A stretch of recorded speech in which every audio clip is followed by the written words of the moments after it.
si on a une vision un peu joyeuse en se disant qu'est-ce que ça va me permettre de renouer comme lien avec mes publics, alors là on va commencer à basculer vers une vision du RGPD positive. Alors je suis 100% d'accord avec cette idée que le RGPD n'est pas qu'un sujet technique et a été vraiment fait par et pour les citoyens, parce que dès son origine, il est né d'une demande, voire même d'une colère ou d'une revendication des lobbies des citoyens et des consommateurs. Mais il y a aussi des associations très puissantes, des ONG puissantes qui représentent les intérêts des consommateurs et des citoyens. Et ce sont ces lobbies citoyens qui ont vraiment poussé à la création du RGPD. Et sur la page 1 de ce texte de loi, puisque c'est une loi, un règlement c'est une loi, figure cette idée que les données personnelles sont un bien de l'humanité. Oui et non, c'est-à-dire qu'on va devoir mettre en place des éléments structurels et organisationnels. C'est vraiment ce que le RGPD demande, c'est-à-dire que là on doit aujourd'hui être capable de dire comment structurellement on a changé quelque chose et comment organisationnellement on a changé quelque chose. C'est-à-dire on ne peut pas faire comme si il n'y avait rien. Aujourd'hui, le RGPD depuis le 25 mai est en place.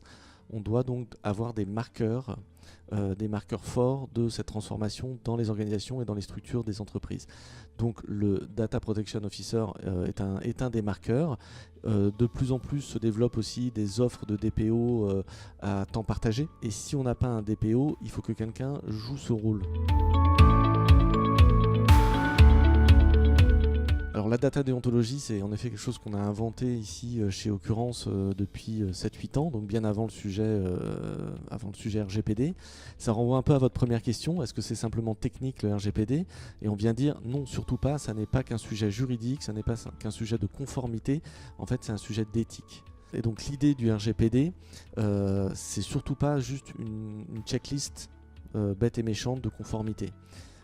Il y a quelque chose de plus profond derrière, et d'une manière générale, il y a quelque chose de plus profond derrière la donnée, qui est le rapport à la vérité, à la fiabilité, à la véracité. Et mon rêve, c'est qu'en effet, pour 20 data scientists, on forme un data déontologue.